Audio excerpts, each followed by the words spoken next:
Let it go on record. Njagala kukiddamu mukulu ono mwami Kiganda aziguleko omusango bulungi. I cannot open a case against you. Why? I'm repeating my statement. Why should I? If you think that I can retract, let me strongly. Gendo muite. Go and call her. Gendo muite. Go and call Diana. She will tell you. Don't take my picture. I told you. Now oyinza okutakola ki? Ulira gwe. Now oyinza okutakola ki? Oyinza obutankuba kifaananyi. Zinaleetako ne minisita ku kyekkubo Diana Mutasinga nga siyinza kukkiriza ebyo naye nze olwedde bakaayana.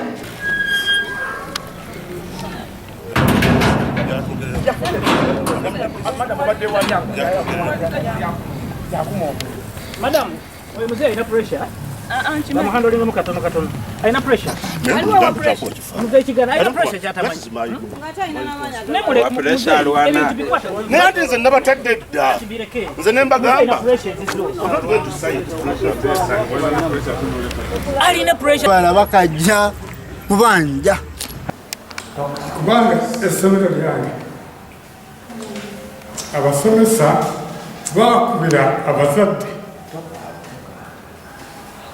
nti nabbi omufaliso bayi bakukola kidde bajja kukola ki bajja tuwa ssente koze yamwenzako oli omuvubuka tubanja ebyamasepiki n'abafumi bennyini tubabanja sente zaffe bonzo okuyambibwa wabo bamu tebanziriza okufa Mwalale ebizibu tyalina bingi ate benjagala tata wange akkirize abikole ki abisolovinga kuba biriwo omutegera kuvaawo nkya kati najja nanebulako ssente mutabani we wenewolako ssente nanzumuza ebbanga yagenda kukola ki okumpa ssente ezo that was 2023 mu May naye yajjanga mpa akola agreement nampa ne checks wenagenda mu bbanga okugirayo ssente I reached there ne bangamba nti enough 2 signatories omutabani we ne taata omutabani kyekyatatugamba omwana kyatatugamba n'omwami wange yali mukwano gwabwe nga bakubira masimu nga boogerezaganya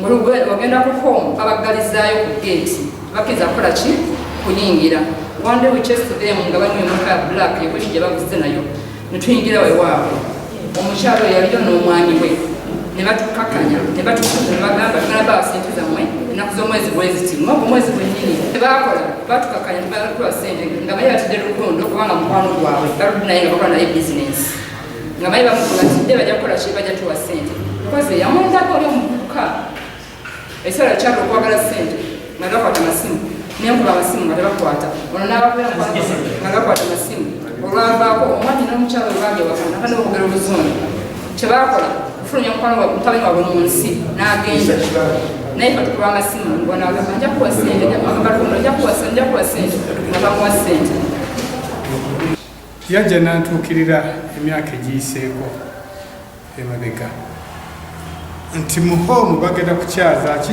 abazungu nangamba naye tetulina bikozesebwa tetulina mifaliso tetulina bitanda twali tuli mu holide neŋŋamba ng'abaana bali okweyiya sisobola kugaana kolaki kubayamba nenkwata nasaba emifaliso 40 n'ebitanda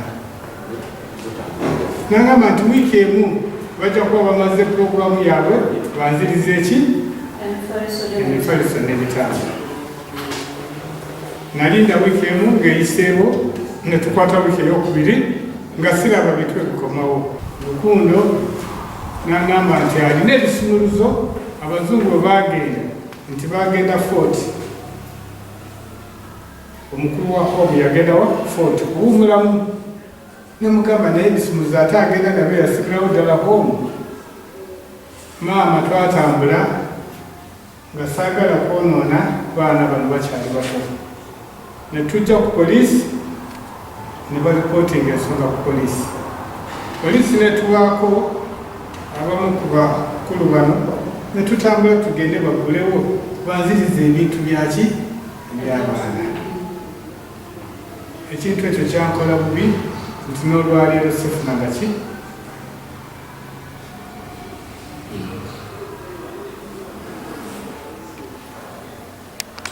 kubanga essomero lyange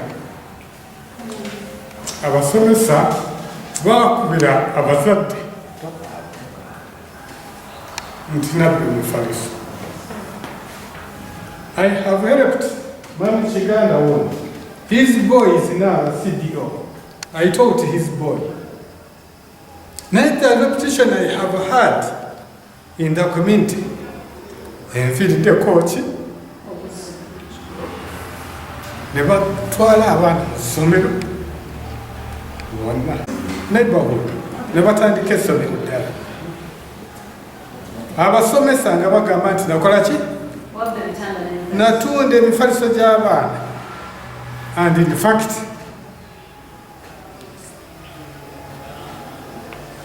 mbadde na lot of scenarios. Mbadde nsaba. I called Joshua, natuula ewoono. Nengamba nedda, bana ese twagala ki? Buzibu. Nemba mpe namba ya Joshua. Nenkuba essimu, nengamba Joshua. I'm also having a project like you. Never bambuulira ebintu bye mukola. Nengamba it is okay. Kankole ki? Kubako omweyo, nze abazungu abasookamu baali balina sipakasomu yali ya red. I gave them endokwa ezaki ensukusa ez'ebitooke okutandika that home.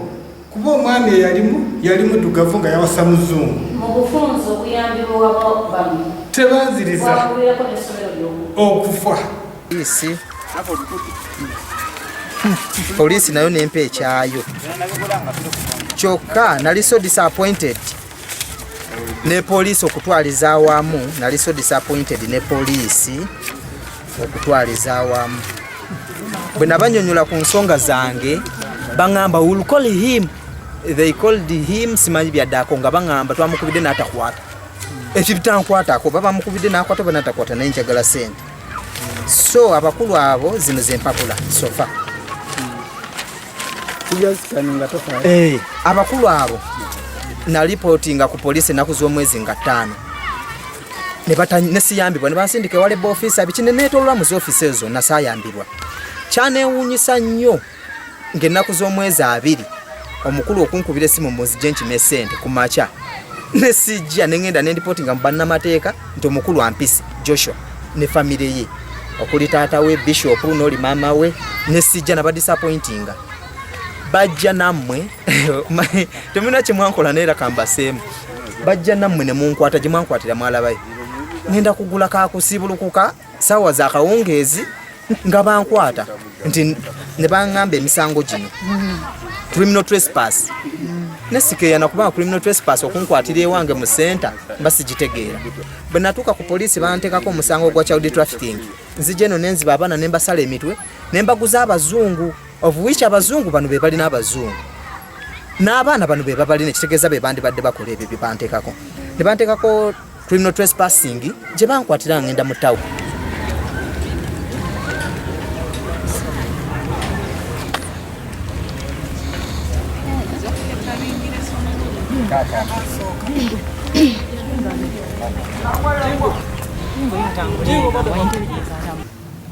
Kubanga okuyingira wali madamu RDC kyamu okuyingira mu covenant rukuna ne bokonkona watagamba enda bolemera kwebajja ku coaching emu kwanza okuzimba essomero yonse naliwo nga Buganda ngene yabisanga director gwafuka mu mukwano bwava mu mukwano tusigala nga tuli ba Buganda kuba Yesu bayagalana nnyo era ebizibu byonna byonna ebiri wano byonna byetula ku mutwe gwani banja abakyajja ababanja because of Joshua nenge yagenda America. Nze kulwani omanyi n'obusaga mukulu siogera bisuba biki ono Joshua alina banja li twamuwala sente ndala n'ebyama by'omwalo ebibiri twamugamba tubite mwalo ya tumala kusasula Joshua atumisiyeko kuva ku byapa bye loya abiri na kati atula bamutani netwana na bubi nnyo naye tetwana ndi kugonde nengera ku police n'ekyo okufayo era binabiya ne bangamba ne police banyenya ne bajja n'abenjeru ne bajja ne bagamba musajja ngulu oli mujuzi wa nabaki ne kono bazimujisaawo zali akwe mu bijalo kubanga nyo kumubuza omukulu akeke kwa tutunda bintu ku wa Joshua bana yakuwa sente emyango esimuwoneka omwadde wegwayogera kyonna tizonna tuzine zawaswa zetumuwa kakati era ogenda okwekubakubawo nti ate kati wewolewo emiliyoni eki nebagamba nayiye matirio zange bali muzisasula ne baleeta miliyoni emu era nekubuwandika ekolaki kweri nga tetulina wadde 10 kati kati mala okulyana mu America tujja kuyiiya ewiiki seziwedde emabega ennaku zeneerabidde ne bakuba essimu omuvuga mwita Albert mutabani woono naga waswa ennaku zetwawa naye sente nze taata wange nazimuweereza miliyoni 2 kati bishop buli omu yagenda amukubira abakakiiko abo bonna bishop namuweereza sente zonna kati taata yamanyi ekyokukola n'akubira Kalemooli n'akubira defense n'abalala bonna agenda nga bakubira bonna ng'abategeeza nange yankubira ne muganze tebinkwatako ebintu biri mu ofisi ya DPC bw'oba okubira essimu oba chairman nti sente zonna neziwedde taata wange. Madamu Radisi ntuuka ku nzikiriziganya neŋŋamba wasobeera mukakamu kino tukubye temporary kibaawo ende kiri mu kkubo tugenda kuzimba structure za kalina tujja kukola ekkubo essomero tulisengule tulizeewa gisonanga muganda wange nyambi tukole programu wasa tusanyikeka ya fenemu ekyapa nettaka lyemabega natuweko ki ekyapa naye katusoke tugula akaploti kana akakola ki kaliwo natuwa nekkubo eriva ku kisaakaate kya Joshua nga lidda kusaidia ennyumba ye era twaliteekagirimu ne Maxton okuva ku kisaakaate ku geti ya home bodda kusaidia Joshua tulina okuba erigenda emabega eri wasola netuguza wasola edda amasebo era twakola ki naye mpozi ngeri yendagaana endala eri ku kyapa kya home gyesobola kuwaako obujulizi bwe libanga lyeringa ekkubo baaligula just waswa abeera bumenyi bw'amateeka okuzimba ennyumba mu kkubo naye bateriiyo waswa tulina kwongera kumwogereza bungereza kumukwana muki bukwani bishop ndabanga tetwalize nnyo mu kusika muguwa nga kumalira abantu bali wano biki ekituufu kyennyini ekitukeera kiri ekintu eki ekyalibadde ekyamakulu ennyo bbanja lya Joshua lyeyadduka nga takoze eki lindako nga tasasudde ate gwe noyamba okukola ki okulisasula ndooza kyona likukola ki kutuukiriza lwokubanga Waso ye agamba ebyapa byange nkola ki okundi okuwaŋŋamba tutunde ekiwando naye ebyapa byasigala ewani ewa looya kati naye banga yinza okuba mweraliikirivu mazazaito yonna mwakola ki mwagitwala okiwulira nga wendi ne mukulu Saamu oweerosi nga tuwa abeerosi aba nze era bakayanaawo kuba naye tusinza kukkiriza Waswa abakola ekintu nga kiri mu bumenyi bw'amateeka nze naleetako ne minisita ku kyekkubo Diana Mutasingu nga sinza kukkiriza ebyo naye nze olwedde bakayana Joshua yaleeta saveya ne muzeeyo yo twali naye ne tusaveeyinga n'atulaga ffenna nti ekkubo eri batwala mwenna mulirabye nti eritwala muzeeyo ono baalizimba muki essomero tugambanga esente tumazeeyo era bwe ziggwayo tutusaleko ebyapa byo bikoleki obitwale kakati ebbanga lize lyetooloola ddene nze kyensaba kiri ekintu kimu byonna sasula sente ezo oleete naziri ebyapa tubireete waradisi byombi nga bwe weeyama nze naalisabye osasula omukulu nga bwe mwateesa bwe muba muliniwalinga agreement yammwe ebyo nja kubasabamu ababiri mubimalirize bulungi nze naalirowoozeza abakulu abali wano DPC nti omukulu afulume ne Waswa bamusasule adde wano kukola ndagaano tetusobodde zifuna zonna simanyi ezimu ziri ku dollar account oba ziri ku biki nenkuga it is alright jangu nazo kulwokuna kubanga bakyanzaga n'abazungu ennaku z'omwezi 23 ogw'omusanvu ne tufumba emmere amasomero gaffe ne gabula tubanja ebyamasepiki n'abafumbi bennyini tubabanja sente zaffe sente meka emitwalo 10 zokka ntono nnyo nyumirwa nnyo enkola mukyala Radisi yatera okukozesa nga tetunagenda muziri kooti